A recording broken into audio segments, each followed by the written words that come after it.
मेरे प्यारे बच्चों, सुभागी देवी इंटरमीडिएट कॉलेज के स्टडी क्लास में आप सभी का स्वागत है। आज कक्षा 12 के बच्चे हिंदी काव्य के अंतर्गत पढ़ेंगे नौका विहार। नौका विहार के रचयिता सुमित्रा नंदन पंत जी हैं। नौका विहार का पहला वीडियो मैंने पिछले वीडियो में बना चुके हैं, पहला भाग का। अब ये दूसरा भाग का वीडियो आज मैं बना रहा हूँ और इस पद की व्याख्या आपको इस वीडियो के माध्यम से बताऊंगा। तो आप लोग पहले इस पद को देखें, फिर उसके बाद इसके वीडियो को इसके व्याख्या को हम करते हैं। आगे आप लोग देखें। चांदनी रात का प्रथम पहर, हम चले नाव लेकर सत्वर। सिसकता की स्मित सीपी पर मोती की ज्योत्सना रही विचर। लो पाले चढ़ी उठा लंगर। मृद मंद मंद मंथर मंथर, मृद मंद मंद मंथर मंथर। लव करण हंसनी सी सुंदर, टिक रही खोल पालों के पर। निश्चल जल के सूर्य दर्पण पर बिंबित हो रजत पुलिंग निर्भर। दुहरे ऊंचे लगते क्षणभर, कलाकार कर का राजभवन सोया जल में निश्चिंत प्रमन।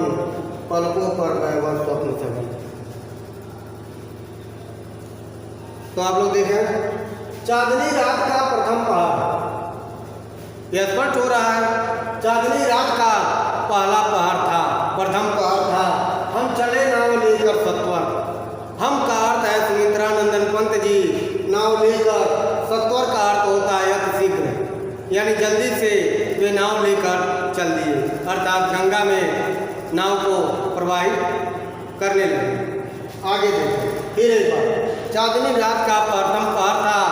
और पहले ऐसे देखे, सुमित्रा नंदन पंत जी चांदनी रात के प्रथम पहर में अति शीघ्र नाव लेकर चल दिए।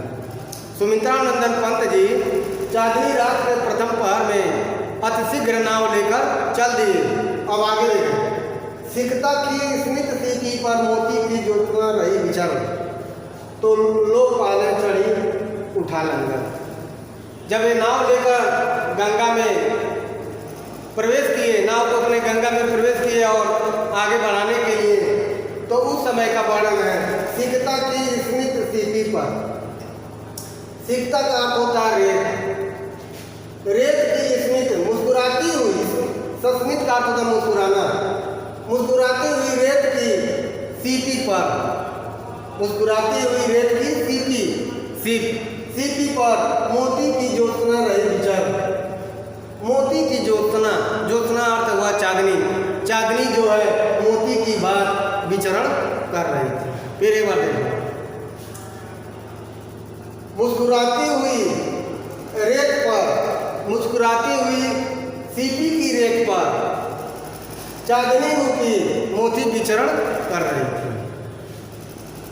मुस्कुराती हुई सीपी की रेत पर चांदनी रूपी मोती विचरण कर रही थी। लो पाले चढ़ी उठा लंगर।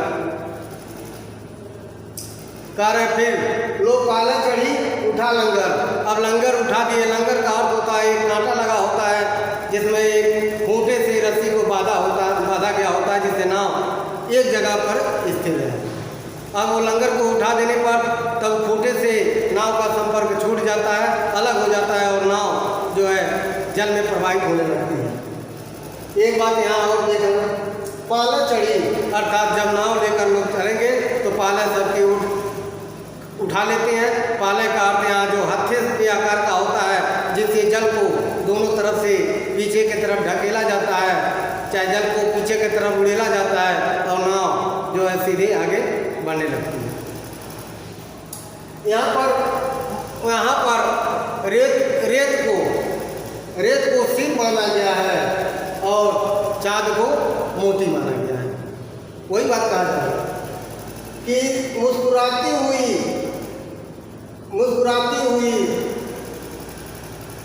बालू की सीप पर क्या है, चांदनी रूपी मोती विचरण कर रही थी। और उसके बाद लंगर उठ गया और सबकी पालें चढ़ गई, यानी सबकी पालें, सभी लोग अपने अपनी पालें को ऊपर उठा लिए। जैसे एक नाव पर कई लोग रहते हैं, अच्छा कई नाव रहती है, एक ही लोग अगर तैरते हैं, छोटी नाव रहती है तो एक लोग तैरते हैं और सब पाल और अपने पालों को कभी इधर से पानी को पीछे करते हैं, कभी इधर से।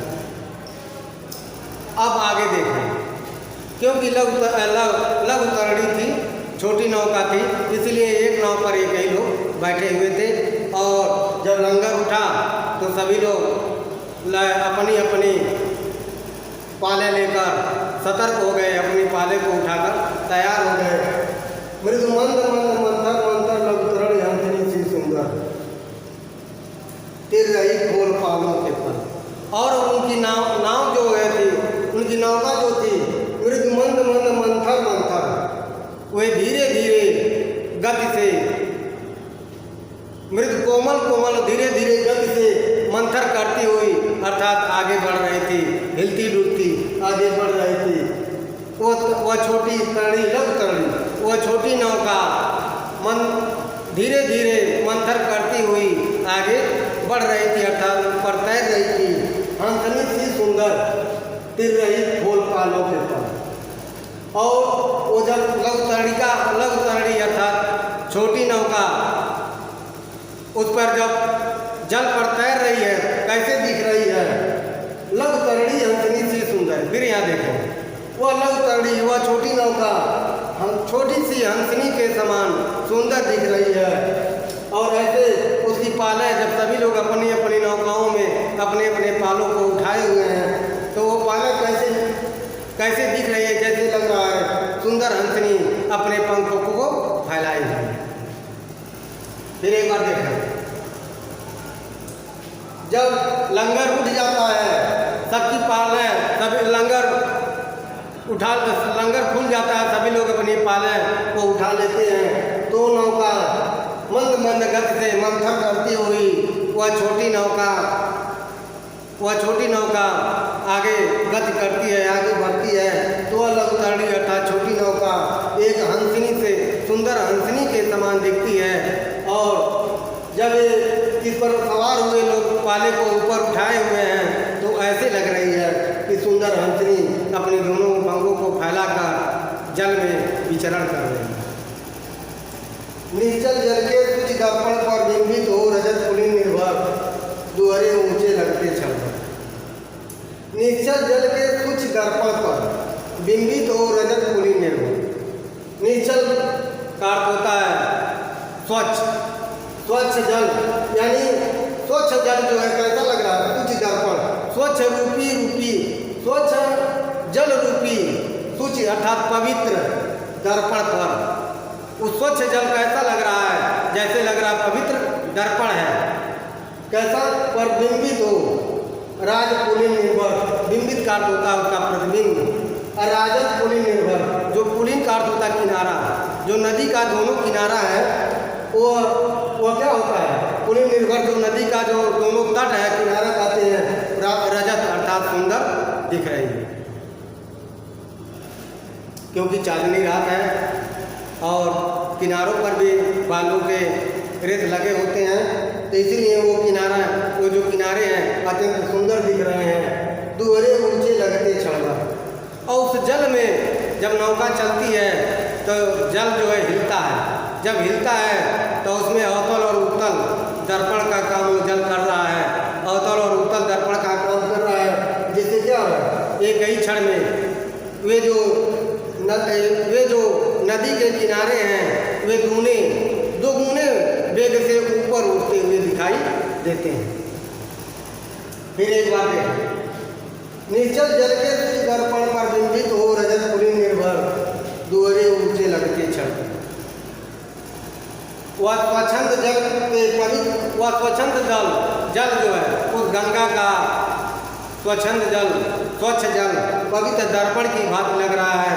और उस पर दोनों किनारे प्रतिबिंबित हो रहे हैं। और जब नौका आगे बढ़ रही है तो उस नौका के आगे बढ़ने से जल जो है हिल रहा है। और वह जल जो है अवतल और उत्तल दर्पण का काम कर रहा है, जिससे कभी किनारा जो है कभी छोटा दिखता है तो कभी दुगुने वेग से ऊपर उड़ता हुआ दिखाई देता है। दोहरे ऊंचे लगते क्षण में, एक ही क्षण में कभी छोटा दिखता है तो कभी दोहरे वेग से दुगुने वेग से वह ऊपर बढ़ता हुआ दिखाई देता है। कला काकर का राजभवन सोया जल में निश्चिंत प्रमन, पलकों पर वैभव स्वप्न परम। और उस गंगा के जल पर जो राजभवन है, जो कला काकर का राजभवन है, जो कलाकृतियों द्वारा बनाया गया राजभवन है, जो उस तट पर विराजमान है, उसका प्रतिबिंब जब जल पर पड़ता है, जल में जब पड़ता है तो कैसा दिखता है। कला काकर का राजभवन सोया जल में निश्चिंत प्रमन। प्रमन का अर्थ होता है शांत, शांत मन से। प्रमन शांत मन से निश्चित होकर उस जल में सोया है। उस कला काकर का राजभवन गंगा के जल में शांत मन से निश्चिंत होकर जल में सोया है। पलकों पर वैभव स्वप्न स्वयं, और उसके पलकों पर अर्थात वो पलकें झुकाए हुए हैं, ऐसा लग रहा है वैभव स्वप्न सघन, एक सुंदर स्वप्न दिख रहा है और उसके आंखों में एक सुंदर स्वप्न उभर रही है।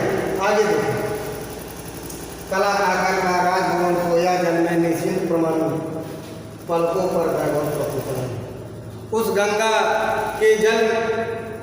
के जल में जो के किनारे पर जो राजभवन बना हुआ है, कला काकर का जो राजभवन है, वह उसमें ऐसा दिख रहा है जैसे वह शांत मन से निश्चिंत होकर जल में सो रहा है और उसकी आंखों में वो अपनी आंखों से सुंदर स्वप्न सजो रहा है। उसकी आंखों में सुंदर सुंदर स्वप्न आ रहे हैं। वह पलकों को झुकाए हुए है और वह सुंदर स्वप्न देख रहा है। तो मेरे प्यारे बच्चों, आप लोग नौका विहार का ये पद, इस जो पद लिखा गया है, इस पद की व्याख्या सुने।